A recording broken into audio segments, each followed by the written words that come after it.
Hello, listeners, watchers, and subscribers. Welcome to another chapter of the SDR DiscoCall Show. If this is your first time to the show, this show is all about helping new sales development reps by speaking to great SDRs or people within our realm from around the globe, and my job is just to be a host and guide you on that journey. And with today's guest, this is somebody that's been a long time coming, and I'm really excited to get them on today's show, where I connected with them about 2 years ago, I think it was, where I saw this person's posts on LinkedIn, and they were talking about mental health, and they were talking about coaching people with mental health. And as most of you know, I'm a big advocate for mental health, so I got to know this guy a little bit more. We spoke, we've had a couple of meetings in the past, and I thought, yes, let's get them on. So could you please introduce yourself? Who are you, guest? Yeah, thank you, Neil. My name is Chris Hatfield, and I'm the founder and coach of Sales Psyche. Thank you very much for joining us on this journey today, Chris. And as a gentle reminder, if you're listening to this in your local podcast platform, please make sure that you subscribe and give us a rating. And equally, if you're watching this on our YouTube channel, please make sure that you like, comment, and subscribe. And if you've got any feedback or questions for the guest, leave them down in the comment section below. But Chris, could you tell us whereabouts in the world are you based, and what is Sales Psyche and what do they do? Yeah, I am in good old London. And Sales Psyche is focused on working with sales and commercial teams to help them better understand and manage their mental health, mindset, and everything in between through a mixture of confidential one-to-one sessions and live and on-demand training. Love it. Thank you so much. And for the listeners and watchers, if you're interested in Sales Psyche, we'll be putting links into our show notes if you want to check them out, if it's of interest to yourself. And Chris, outside of sales and, mental health, what things do you like to get up to? What floats your boat, sir? Yeah, I mean, I'm a big advocate of practicing what I preach, and I think it is so important to have all these, I suppose, non-work identities and interests. So very active. I see that as my kind of one form of therapy, which comes in the form of gym, jiu-jitsu, football, bit of a mixture there.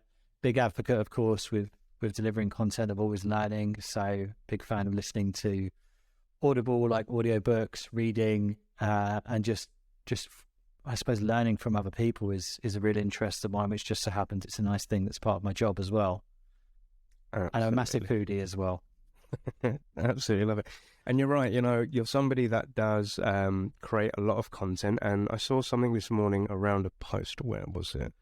It was so good that I had to put it back onto my Facebook and my LinkedIn. But it was along the lines of, why are they ghosting me? I would never do that. Have you ever caught yourself saying something like that? And egocentric thinking. And I was like, yeah, I do that a lot because it's based on my values, and I think people should follow those values, but I have to understand that they don't, and I can't control them. And I learned from you. I've learned a hell of a lot from you, and I've shared it with teams and managers, etc. So again, for listeners and subscribers, please check out Chris's LinkedIn profile with his content and also his blog. And you also have your own podcast as well. Is that right, sir? I do, yeah. Hey, Psyche, how do I podcast? Love it. And speaking of LinkedIn, as we all know, ladies and gents, we typically share screens because we want to visit and check out this cool dude on LinkedIn. So Chris Hatfield. So as mentioned, you can check out all his links with his podcast and content he puts out there. Really highly recommend Chris's content. But if we go back to way back in the day, we can see that you were working at Judith Grace Marketing as a field sales team leader, a recruitment and as a sales manager. You were a senior associate at Inspire People. You worked at Vaventure. You'd also worked at Natural Training, very familiar with that company, got a bit of history with them. Payment Sense, where you were head of sales enablement. You was a sales coach, mindful sales coach, trainer and consultant at Not Another Sales Guy. Love that. You remember at Rev Genius. You've worked with Revenue Collective. You're an angel investor, and most importantly, founder and coach at Sales Psyche for the past 2 years. Congrats to making it 2-year mark as well, sir. Saw that celebration on LinkedIn the other day. Thank you. But Chris, in your own words, could you walk us through, Jen, of like how you started off and how you got to where you are today, sir? Yeah, I mean, I suppose it all starts with with where I started, really. I'd come out of uni, I did sports coaching degree and had an interest of getting into sport, but like old chicken and the egg, you come out and you think, well, I need experience to get a job, but I can't get a job without the experience. So like most people did back then, and I'd like to think it's probably still a bit the same now, but it's more of a conscious decision, but I fell into sales. And it was door-to-door sales. Okay. 100% commission only, go and knock 100 doors a day, loft and cavity wall insulation, and eventually solar panels. And that's where I was faced with my anxiety. It sort of first came out. I sort of think it was probably there at school or university, but it was something I wasn't aware of. And back then it definitely wasn't talked about. So it kind of, it really hit me hard, particularly in that environment. And initially it kind of crippled me and made me feel on those days like, I don't want to go out. I don't want to sell. I can't do this. And 100% commission, you're not selling, you're not earning. And part of me was thinking, well, maybe sales isn't for me. Maybe I should go and do something else. And I thought, well, no, because there's a certain element of selling in every part of your life. Yep. And I wanted to, face it head on and better understand how it could serve me rather than sabotage me. So that's where that initial interest came from, to better understand and want to better understand my mindset, my mental health and well-being, and apply my sports coaching to myself, but in a different angle, which led me to doing that and then building a team of around 30 people around me through that role. I'm doing that for 2.5 years and learning so much about myself. I think, it really helped me develop the ability to be resilient, to be able to deal with knockbacks, to focus on the controllables, and also just speaking to people and a variety of people, over 100 people a day in person, which, you're knocking on their house, which is can be the most evasive thing ever. So, it's how you disarm people and build that trust. So that was a really good experience. And I think that's really built a lot of foundations for me in my work, but also developed me as a person as well.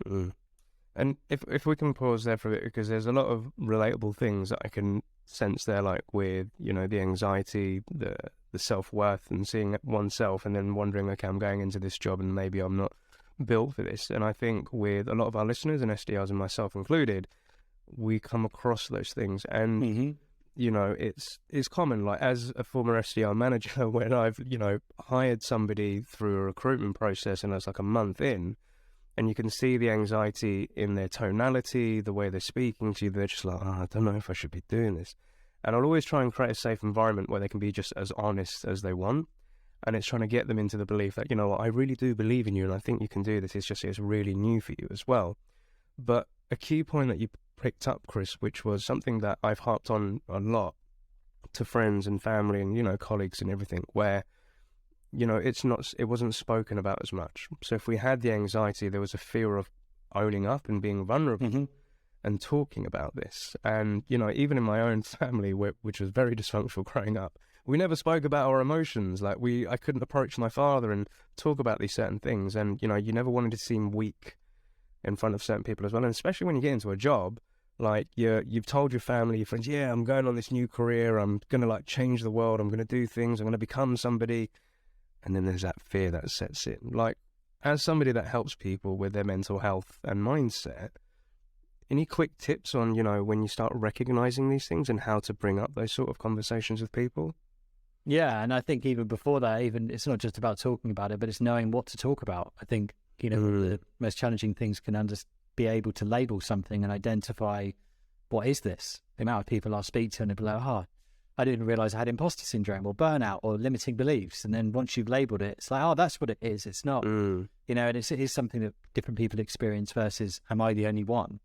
Yeah. So I think it's also that. I think one of the things is recognizing you aren't your own thoughts and not getting wrapped up in that and thinking not everything you think is necessarily true. And the first thought is often not the right thought. And one thing I always say is think about how can you challenge your thinking. A lot of the time we'll have these limiting beliefs, these thought biases in our head, the one you mentioned this morning, that egotistical thinking, or egocentric, sorry. But we then hear all this advice of, well, just have a positive mindset, or just be resilient, or just positively manifest it. And that doesn't work. That's the worst piece of advice you can give someone, because it's not a choice. No. It's like telling someone to cheer up you can't just produce serotonin on tap to feel happy. So rather than just telling yourself, and particularly when you're in that primal state, It's like child does not want to be told what to do when it's upset because it will just rebel even more. Is don't try and tell yourself what to think, ask yourself. So turn it into a question. Your brain is very much like a Google search engine. Anything you type in is coming back with evidence. If you're typing in these limiting beliefs, it's going to come back with evidence. So challenge your thinking, turn it into a question like, how can I hit target? How can I feel more confident? How can I feel more comfortable in this role? What's one thing I can do to control this call? What's 2 or 3 things I can do to work on becoming better at cold calling versus I'm never good at cold calling. I'm never going to hit my target consistently. I'm always going to struggle speaking to these types of people.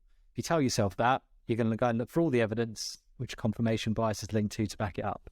So challenge your thinking is one of the biggest things I recommend to people. I absolutely love that. And you're right. And, you know, the one thing that I try to say either to students or friends or family, it's like, it's cool not to be happy.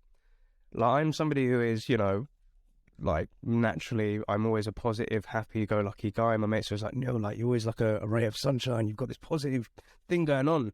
And I'm like, do you know what? Like, I'm probably happy 80% of the time, you know? The other 20% of the time, I can be miserable. Like, I've suffered from depression and anxiety, and I still have it, you know? And I have my down days. And like in recent weeks, like I've connected with people, and like yourself, I've been asked like, how are you? I'm not cool. Like, I'm not okay. You know, but I also understand that this is a temporary feeling and it will pass. Same way with happiness, you know, not everything's always going to be happy. And I think we have to be very careful of trying to chase this constant happiness and this serotonin feeling and just all these oxytocins and stuff going on in our head to feel happy, because it's not natural. Like, if we don't feel those emotions, and, you know, to your point, challenge yourself, rather than me saying, yeah, I'm just depressed. I ask myself, what is making me depressed? Is it work? Is it the stuff that I'm engaging with? Is it like the people that I'm connecting with? Or have I not rested that much? You know, am I not enjoying work? Is it because of the type of work that I'm doing? Or, you know, is there an underlying thing which is bugging me and it's peeing me off and I'm just letting it filter into other things? So, you know, challenge yourself 100%, but also questioning, like, what is it about? And sometimes you may not know what the answer is. So sometimes, you know, I'll go meet up with mates and they'll be like, you right now? And I'm like, no. And they're like, what's up? And I'm like, I don't know. But I'll figure it out. It will come to me in some shape or form. But having the time just to be able to reflect, stop, you know, just chill for a bit, and then you kind of figure out what's bugging you. So yeah, those are some valid points. But there's 3 things I think that are really important to relate to what you said there. I think first of all, just on your last point, is recognizing that there isn't always a reason. Sometimes it just is. We're very quick to try and diagnose why we're feeling anxious, why we're feeling stressed, and often, particularly those who experience anxiety, it can sometimes be a habit. You can get anxious about not being anxious, particularly at weekends. And it's accepting that sometimes the more you try and go and find something, the worse you can make it. But actually, it just is. And just accepting it can be really useful as well. I think secondly, to the happiness point, too many people confuse happiness with excitement. So we'll often, you know, when that deal comes in, when you book that meeting, when you hit your target, when you get that job, when you get the promotion, that's excitement. Yes, happiness is involved, but that peak is excitement. And then we feel like that's how we always want to feel. And then we go chasing it and subconsciously telling ourselves we're unhappy until we get there. Yeah. The third thing that's kind of related to that, when you mentioned about being happy about 80% of the time, is trying to have a surfer mentality to life and in sales. Yeah. So yeah, life comes in waves, and that surfer mentality is, even when you're riding the best wave possible, enjoy it, but recognize it's going to come to an end, and that's okay. You can't control that. And when it does, be prepared that you might feel like you're going to go underwater a bit, but that's okay, because the more you can expect that, the more you can then more likely catch the next wave that comes along. 100% hang 10, dude. 100% agree with you, dude. Thank you so much. We could really go off onto quite a lot of tangents here today, Chris, because your mindset and like your way of thinking is totally on board as to, so we've got to be careful, but we're going to be diving into a lot of different topics. That's what I'm going to say. But as you mentioned, coming back to your story, like you're building out teams and, you know, you're moving along and you're helping out people. What kind of happened next after that? Yeah, I think, well, from an industry point of view, that kind of changed. And for me, I'd been doing like 14, 15-hour days for 6 days a week for 2.5 years. And there was part of me, because I never intended to get into sales, where I thought, oh, well, I'll go and try a bit of recruitment. I'll go and try something a bit different.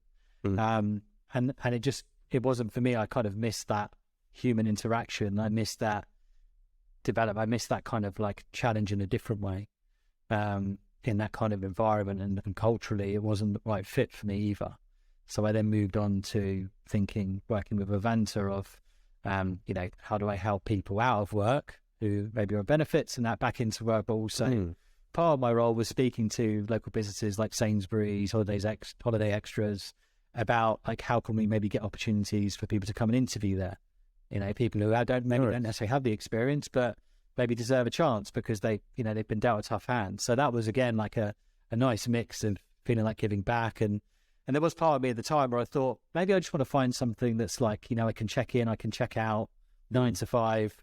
And again, like, because I've been so far the other end of the spectrum, I tried that and I was like, this isn't me. I can't just settle for something like this. It was rewarding, but I felt like I wasn't fulfilling my potential. I feel like I wasn't like achieving like what I've been set on this earth to do. Yeah, I love that. And a question to ask, because I'm a sort of person that likes to help a lot of people and try to give out a lot of advice and connect dots with certain careers, people, friends, or industries and whatnot. And I've learned over the years there'll be a point where I've drained myself. Like when you're trying to help as many people and you're having hundreds of conversations, you're having long hour days, and you're like, oh my God, I just can't do this anymore. And, how do you watch yourself to be mindful that you don't drain yourself completely? And how do you recharge yourself back up to then go out and continue that mission, Chris? Yeah, so something I've been talking a lot about and have researched a lot in the last year is around energy management. So we talk a lot about time management, but we don't talk much about, if any, energy management. You can have 90 minutes to get from A to B in your journey, but you haven't got enough fuel in the tank, you're not getting there. And I often use the analogy, your energy is like our phone battery. Some days we'll wake up 90%, but more often not, probably 40 or 50%. And the different tasks that we have throughout the day are like apps on our phone, and they will drain our battery. Particularly if you have those ones that I said earlier on, those thoughts you're not addressing, they'll be like that app in the background that's draining your battery really quickly. You might look at, how do I feel so drained? Is because you've been thinking about this all day long. You've left YouTube open in the background and it's taken 40% on its own. So it's thinking about like, how am I, first of all, protecting my energy, but how am I recharging it? How am I, because very similar, for example, Neil, if you're like Saturday afternoon, it's 3 p.m, you're going out with friends that night, you're going to go out all night, you're thinking, I should probably charge my phone now, because even though it's got 30%, it's going to run out of battery if I don't, and I'm not going to be able to get an Uber, or I might lose contact with my friends tonight if we lose each other. And we're very, very conscious of that, but we don't think about our energy in the same way. We think, oh, I'll wait until I need a break, until I need a holiday, until the end of the day when I can recharge. When that isn't useful, that isn't effective, because it takes longer to charge something when you've let it go flat. So it's thinking about proactively identifying, back to your question, of what are your proactive and reactive charging points throughout the day, and scheduling the proactive ones in and having the reactive ones available for when that call doesn't go to plan or that email comes back you weren't expecting, to be able to bring yourself back up. So for me, like, I'll always make sure I get out for a walk a day. That's like my non-negotiable. Working out in some form or another, listening to a podcast. I have a particular playlist that I have that I've kind of anchored into. This is my way to recharge as well, because, as to your point, it's so important to be able to do that. 100%, and it's even making me think about this weekend just gone. So I have a schedule with my son where I see him one weekend, and then the following weekend it's like I'm free to do what I want to do. Normally what I do is, because I'm free and I don't have any responsibilities, I want to catch up with mates, I want to go out, I want to go for drinks, I want to do this and do that. And it kind of came to this weekend where for the last 3 weeks I've not been feeling very well, and listeners and watchers, you can probably hear it in my voice. And it came to the weekend and friends said, hey Neil, do you want to go out? And I paused and I was like, no, I don't. I actually just want to chill indoors and, watch a couple of films. And it got to Sunday evening and I was like, I felt rested. I'd had good solid 8 hours sleep Friday, Saturday, Sunday. Felt recharged. I was able to go to the gym, so that when I came on Monday, I was like, I'm fully charged, dude. I can like take on the world and take on the week. And I haven't felt like that for a very long time. And like you said, having non-negotiables. So for me, it has to be at gym 6 a.m. I have to do that to give me energy to keep going through the rest of the day. And I've put in recently that, by lunch, by 11:30, I have to stop reading any emails or any content on LinkedIn. And I have to go for my walk. And I have to have my walk before I'm allowed to have my lunch. So I'm getting some fresh air. I'm, putting some thoughts, and I like to I put my thoughts into my feet and then I push them into the ground. The stuff that's bugging me, and then just forget about it and leave it outside. And then I can come back in and, crack on for the rest of the day. And then it gets to 5 o'clock, and that's when there are no more emails. I just have to write a to-do list of what I'm going to do tomorrow, and whatever didn't get done today, that can be done for tomorrow as well. But as you said, kind of going back to your story of, thinking about, okay, I'm going to do a 9 to 5. You realize you weren't put on this earth to be doing that sort of routine. That's not fulfilling you. What happened after that, Chris? Yeah, so that's when I moved into natural training, back into that kind of sales element, because I thought I've always known for years now I wanted to do my own business, but I didn't know exactly what. And I thought that, well, I'm good at sales. I've started to learn more about myself from the mindset, mental health point of view. Let's go into something where I'm actually selling sales training. I'm selling a product that can also get me closer to better understanding how to develop people, how to, and what I thought, like, better understand like the stuff that maybe I'm learning about myself. So I moved into that role as a initially sort of developing business development manager / account manager, as a full 360 role, and working with the likes of Virgin Business, Just Eat, Veeam, HP, ASICS, and basically, selling sales training, negotiation training, presentation training, and being part of that as I went on, more of the design around it, which helped me better understand like how to design content, how to deliver it, but also realize there was even more of a gap of there wasn't much around mindset or mental health, anything mental health at all. It was never really being requested. It was never really being positioned. It was never really being like, oh, you didn't put this in there. And that sort of, again, started to build my realization that there just isn't enough here. I met probably one of the best cultures, if not the best culture I've ever worked in there, still in touch with a lot of people from it. And it just gave me a real good understanding of it. And at the same time, gave me a real nice challenge. I still am the top performing revenue person there for 1 year in the business. I hit my target 1 year by June for my annual target. So it gave me a lot in a number of different ways. I love that. So as you said, you're delivering this sales training around 360 sales, negotiation, and then you're also seeing this gap.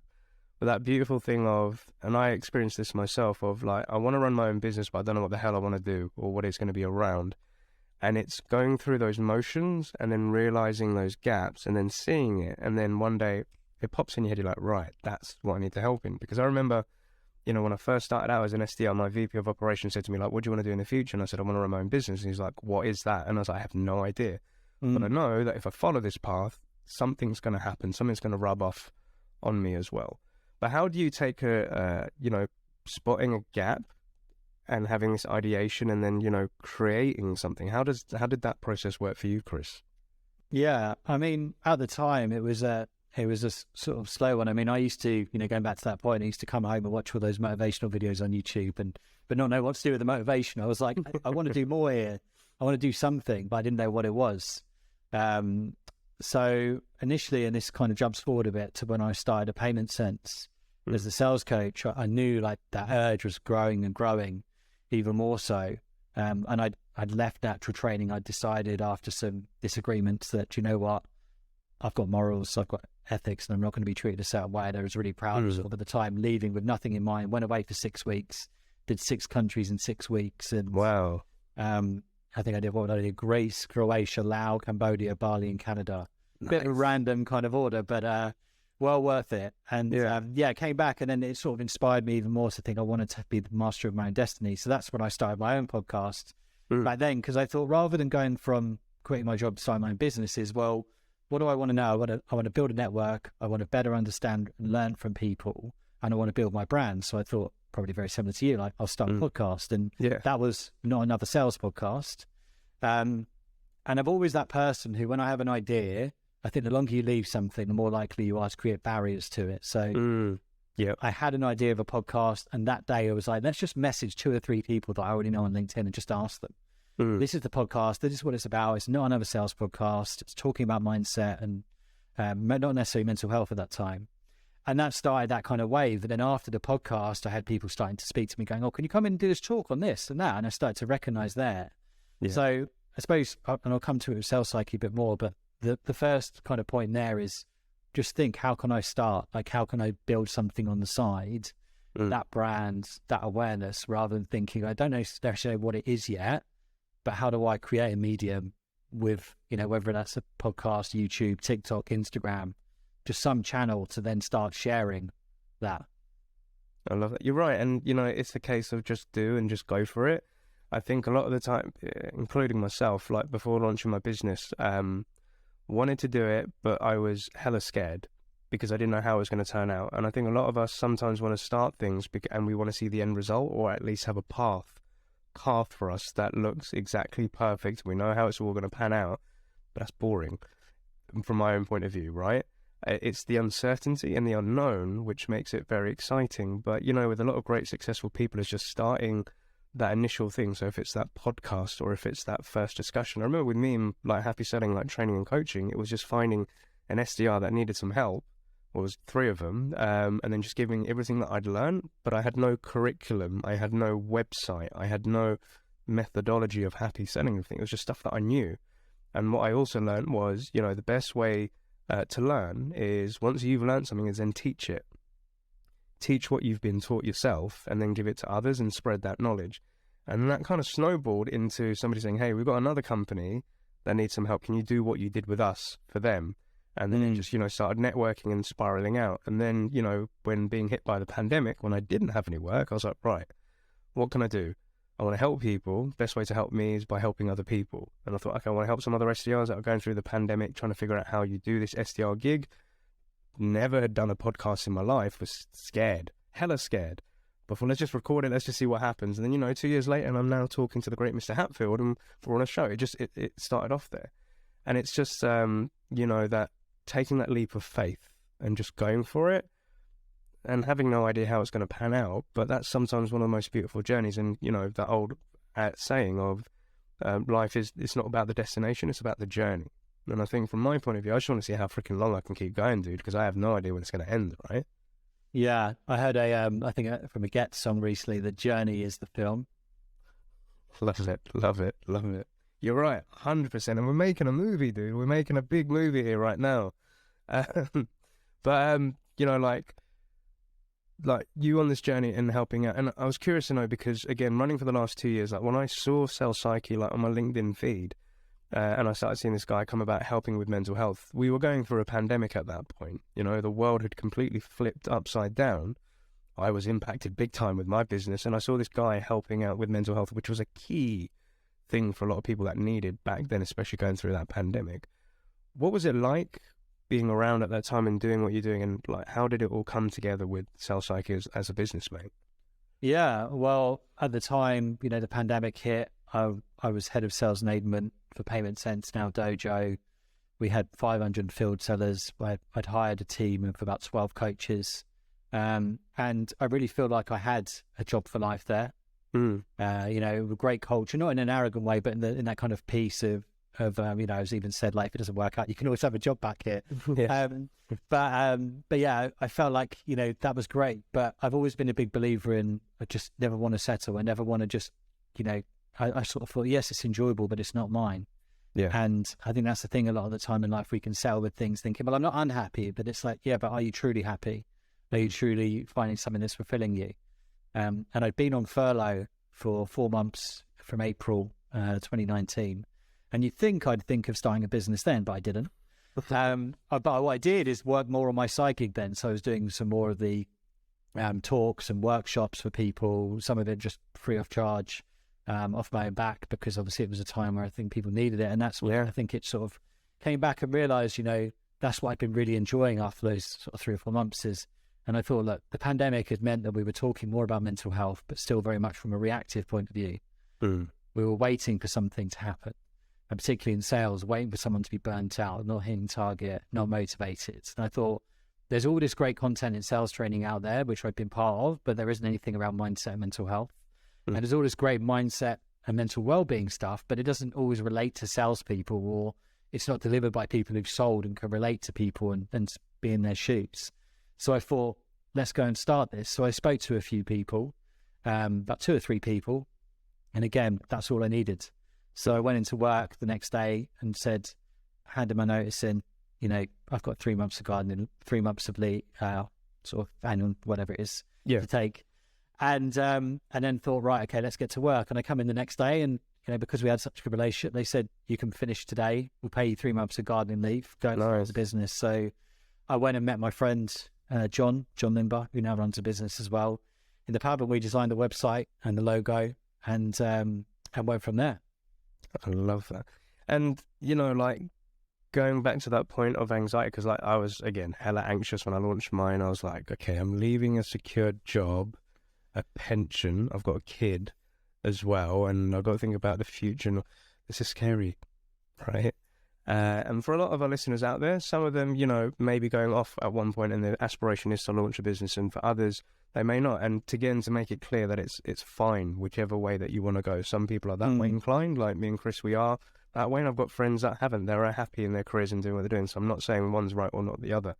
But Chris, I'm curious to know what was going through your mind at that point when you officially handed in your resignation. You're sitting in the pub with a mate building a website and you're about to launch a company. What was going through your head, dude? Yeah. I mean, I'm a man of honesty, and, what I'm about to say, I'm not expecting everyone to feel like this, but just pure clarity. There wasn't anxiety. There wasn't nerves. It was just certainty of this is going to work. This is going to make a difference. I'm not saying everyone should feel like that, but it was almost like when I looked at it, I thought, if I stay in my role, how will I feel in 3 or 6 months when someone else is doing it? I'll resent myself, I'll resent business, and I'll be more anxious staying in my role than I will if I don't. So it was just that clarity of this is the right decision. I love this Steve Jobs quote of, you can't always connect the dots looking forward, you can only connect them looking backwards. And I just knew that this is something that, regardless of how it turned out, was where I was meant to be. So it was that kind of excitement, that thing of, this is going to work. I'm going to make this work. I believe in what I'm doing. I believe there is a gap. And now it's about, how do I translate that and communicate that to people effectively? Nice. I love that, dude. And you're right about, the connecting of the dots, looking backwards. Because I was having a catch up with one of my top students that's in a company that I hired her to get into. And we was having a conversation. She's like, Neil, what's new with you? And I said, a lot. She said, I'm seeing you posting stuff on LinkedIn, you're launching new services, you're doing all of this sort of stuff. And I said, number one thing to realize is whatever I post online is only 10% of my reality, right? It looks like I'm really happy and I'm doing stuff, but do you know what? Underneath all of this, I'm going through a bit of depression at the minute. I'm feeling a bit low, and it's cool because I've handled this before and I've got all the right things in place. But what I said to her was, I got to a point 2 months ago where I was thinking I wanted to pack up HappySelling. Because I was like, I've done this for 5 years, I've survived the pandemic twice, I've had clients, and, it gets to the point where it drains you a little bit, and to your point, you don't know, am I doing the things that are bringing me happiness and fulfillment? But I said to Julie, I was like, I've been doing lots of other side hustles and stuff, half-heartedly, admittedly, because I haven't been in the right space. But I said, I've just launched a new, HappySelling on-demand subscription service where I've built out a lot of content that I've used to do on one-to-one training sessions. And she said, oh, that's amazing. And I was like, yeah, it's cool. But I'm not overly excited about it. I'm happy that I've done it because it's taken 3 months to freaking put together and it's been time-consuming and stressful. And I've done that. But then I said to her, you know what? A CEO reached out to me the other week. And just asked me how I was doing and what I'm up to. And I hadn't spoken to this CEO for about 2 years because he tried to get me to join on a service he was launching a few years back. He went really successful and his business is well known, and now he's exiting the company. And then he came back to me and he just said, we're launching a new service where we're looking for sales coaches, and I'd like you to imagine it as if you're a GP in a surgery, in our surgery, and people can book time with you to get one-to-ones about advice. And I said, it's really funny you should say this, Mr. CEO, because I've actually been doing this in my own company because it's something I'm actually preferring doing rather than just doing pure sales training.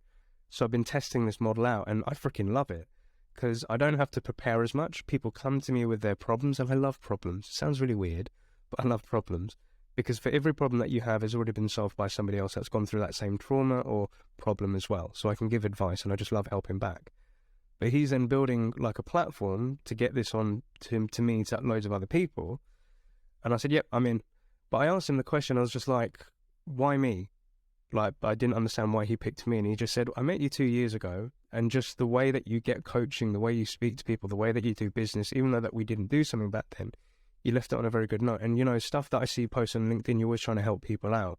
So I want somebody like you to come on board with this. And I just said to him, but do know that I have HappySelling. I don't want to shut that down. Is that cool? He's like, yeah, we get it. Like, coaches have their own business. We just want to help you get your name out there more and help as many more people. And I said to Julie, I was like, I tried to launch a coaching subscription business 2 years ago, and it flopped hard. It flopped really hard, and I was so distraught by it. But then 2 years later, it came back in a different form, and it was, you know, because I went through that stuff, and I went through that heartache, and, you know, and everything like that, and it all comes back around.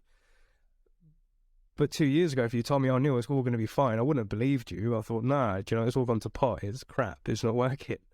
But it's, you know, standing in there and like doing and making sure that you do what you love doing, and the right things come at you at the right time, you know. And it's, I think there's no such thing as perfect timing. But if, to our earlier point, if I didn't just do or have that conversation or go through those things, I wouldn't be where I am now, right? So, but again, sorry, I've gone off on a tangent. I told you we could go off on multiple tangents here. But with Sales Psyche, like, you've been running strong, and I've seen a lot of content and, you know, helping out companies. So I wanted to ask you 2 questions. First one is, I'm a sales leader listening to Neil's show, and I'm thinking about Sales Psyche. What's the right time to bring you in, or what's kind of like, what would trigger off having to call somebody like Chris to come into our business? When would we need somebody like you? Yeah, I think ideally you're not even looking for a trigger. Again, going back to what I said earlier on, it's being proactive. Yes, like, we can come in and work with teams when there is an issue around people's mindset, mental health, around limiting beliefs, an issue with stress or burnout, that resilience piece that I've mentioned, energy management that we talked about earlier on. But in the same way you'd hire a personal trainer at the gym or going to the gym is thinking about proactively, not waiting to start eating well until your doctor says so, or not waiting to start working out until you're overweight or you've got health issues. Is thinking about how do we equip people proactively, the same way you do wherever you probably, you know, from a sales leader's perspective, we talk about the tech stack and all these tools that we have, but the biggest tool that we have is our mindset. And that is something that if we don't invest in the right way, doesn't matter what we've got around us, we're not going to be able to function to our full potential if we don't. So I think it's that proactive piece. If you have a sales and commercial team, we work with teams that are from 4 to 400 to 1,000. So, you know, it doesn't discriminate on size. That's the thing, is if you've got a passion and you see, which I think most people do or are starting to see, the value of supporting your team's mental health and well-being, and recognizing that can therefore help them be a better person and better versions of themselves, or truer versions of themselves, which also then helps with their sales, then there's the reason. I love it. And you're right, it's about being proactive rather than reactive. Like, I don't want to wait till I've completely overweight and I'm not functioning properly as human, that then I have to go to the gym and try and fix myself, because it's going to be even harder then. But if I'm proactive and I keep myself healthy, then it's easier to maintain. Totally get it as well. So the second question has 2 parts to it. The first part, let's be true to our audience for the moment. For SDRs, we've got a manager who just doesn't get me, or I feel fearful of bringing up things that are going on in my personal life, which is actually impacting my job. And I feel that I'm going to be castrated if I bring up I'm just not okay, boss. What advice would you give to that young person to help them out, have that discussion with their manager, Chris? Yeah, I think there's probably 2 or 3 routes. I think the first one is thinking it might not always be your manager. Is there anyone else in the business? Is there HR or people you can speak to for more of a confidential conversation? Maybe even asking them, how do you think I could broach this with my manager? You know, because I can give advice on here, but every situation is unique. I think secondly is, if they're not bringing it up, is think about, rather than we can't always change the way someone starts a conversation, but we can change the way we respond to it. So the common question is, if people aren't doing it, they'll just flippantly go, how are you? Or how have you been? And even just answering, I've been a 7 out of 10, 6 out of 10 recently. And they're going to go, what does that mean? And then that's your cue to start speaking about it. And then they'll, again, trying to change the way you answer a conversation can train people, encourage people to maybe check in and go, oh, you said you were 6 last week. Like, how are you now? Around it. So that's the second thing. And thirdly, if you try those things and you are in a situation where you feel like your manager is probably having a negative impact, then, think about, is this place for me? Because I think there are more and more companies recognizing the importance of this now. It's not a perk. It never was. It's basic hygiene. Yeah. And you should not make sacrifices for that, because you give a lot in sales. So you should definitely be supported in the right way. And if you think you aren't, then maybe that is time to think, I probably deserve better than this. 100% know your worth, dude. I 100% agree. So the second part of this question is now for the other side of the fence. So, I do manager coaching as well, and I've had a lot of people that have been, they've been individual contributors. They've now taken on this role of sales management, and they've got a team beneath them. And things that I get is like, no, I just don't get them. Like, it's easy for me. I was able to do X, Y, and Z. I'm telling them to do this, but they're either non-responsive in their meetings when I have one-to-ones with them. And, they've got personal stuff going on. Like, I don't want to know about this sort of stuff. And then I'm kind of going to them is like, you kind of have to be empathetic that they're all humans and they're all unique and they all have different traits about them. And your role as a manager is to be able to navigate those different emotions and different people. That's how you're going to get the best out of them, right? But for that new or existing sales manager who's never been in touch with their fields, with their team, what advice would you give to them to have better conversations with their team members? Yeah, I mean, if that is that statement you said about not wanting to know this about them, I would say management isn't the right avenue for you if you don't want to understand what someone might be wanting to tell you. There's a different level, of course, of, what I'm not saying is that, they can just talk about their personal life and vent and not talk about work. But if someone is trying to offer up some information that is going to help you better understand them and it's going to make them feel better, then leave management. If that's really not for you, I'll be honest, leave management. But in terms of advice, I think the first thing is you can't just tell people what to do. This is where that kind of coaching comes in. You might be able to, but it's a bit like giving someone a sat nav. They'll get to the destination, but they won't really understand how they got there, and they'll keep coming back to you. And it'll feel frustrating. You'll feel like, why aren't they listening? I'm telling them how to do things. But that's two things. One, you're telling them they're not learning. And two, your way isn't always the right way. It might not work for them. And then the final thing around this is, particularly when it comes to mental health and well-being, is don't think you need to fix things. A lot of the time when people want to talk to you about these things, they're not expecting an answer, but the default setting is, particularly in sales, if someone comes to me with a problem, I need to fix if I don't, they're going to think that I'm not a good enough manager, or I don't care, or that I'm not good at my job. But a lot of the time, all people want to do is to be heard in those situations. And you might not have the answers, but you can be part of the kind of path to helping them find them as well. So don't put that pressure, try and avoid putting that pressure on yourself, and recognizing and if you're thinking, well, I don't want to start this conversation because I don't know how to answer it, just recognize I don't have to know how to answer it. I just have to be there to listen.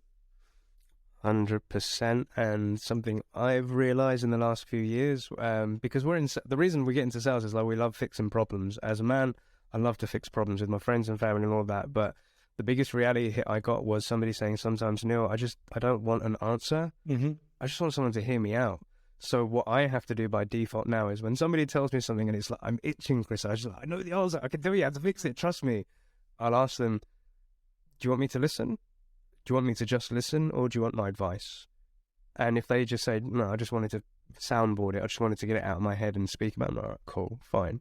But if they then say, actually, I would like your advice, I'm like, okay, now you've given me permission, and then I'm able to have that conversation better, because I used to give a lot of unsolicited advice. That's why I used to work in sales, and just give it out there, but I don't have to do that. So, I think as to a lot of my managers, I'm like, to create that safe environment, you can ask that question as well of, do you want advice?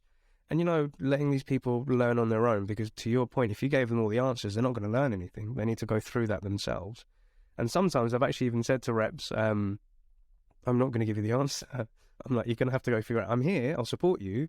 Whatever happens, if it goes positive or negative, I'll support you. But I think it was a VP of sales from Treo, Ralph Barcy. He told me one of the best bits of advice is, when a rep is telling you something's going wrong with their life or something's not working in sales, his automatic response is like, wow, that's hard. What are you going to do about it? Because it then got the rep to think on their own 2 feet as to how they're going to go through that and how they're going to handle it. And sometimes they would come out of Ralph's one-to-one session like, wow, that was a great one-to-one session. And Ralph's like, I didn't do anything. I just said, what are you going to do? And you gave yourself the answer. May work for some, may not work for others, etc.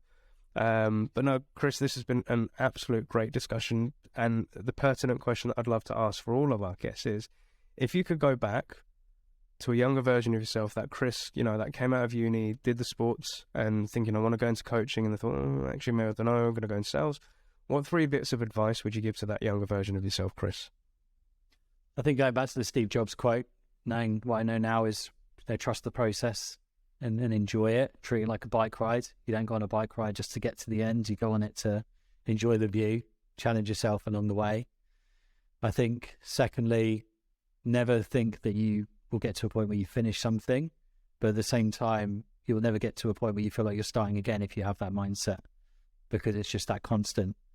And the third thing is, you're going to have ups and downs. And one of my things my boxing coach said to me a few years ago was, no matter how hard you train, you're still going to get punched in the head. Yeah. So, whatever we do, whether it's selling, prospecting, managing our mental health or well-being, it's not about stopping those bad days or moments or knockbacks from happening. It's being able to identify when they do and recognizing what you can do to bring yourself back to the true version of yourself. Solid advice, my dude. Thank you so much. And are there any shout outs or kudos that you'd like to give on today's show, Chris? Yeah, I think, one thing that's really helped me build Sales Psyche is having people and leaders that are a massive advocate of this in the industry, and more of them are growing. And I've seen some great people doing this, like Ollie Sharp, who's just left Sales Loft. Yep. Sean Hayes from Aircall, who I posted about last week, is one of the companies we work with. They're great examples. And, not only have they been great at championing internally, but also particularly Ollie, doing a lot of work with me and podcasts and webinars and introductions. A couple of other people, James Ski from Sales Confidence, obviously a big advocate of this as well. And Pete Crosby as well, who's always got a good bit of insight and lending their ear. And finally, I will say Laura Venice Darragal, now better up, because she was one of the people that I spoke to before I left my last job to start Sales Psyche. Shouts and salutes to all those people, especially Ollie as well. I got the pleasure of actually being able to hug the guy for the first time in real life a couple of months back when I went into the Sales Loft office. He's a top dude as well, but special shouts out to all the team out there as well. And a massive thank you to all of our listeners, watchers and subscribers for joining us on this episode. And as a gentle reminder, you can find all the links for Chris and Sales Psyche in the show notes below. But if you're listening to this on your local podcast platform, please make sure that you give us a rating and subscribe. And if you're watching this on our YouTube channel, put a like, comment, subscribe down below. But Chris Hatfield, thank you so much for joining on this episode. I wish you a successful, happy and fulfilling week. And I know that I'll bump into you at some point in the future. Maybe even for a hug, dude. I really need to give you a hug at some point. But have a great week and happy selling, Chris. Thanks, Neil. Thanks very much for having me.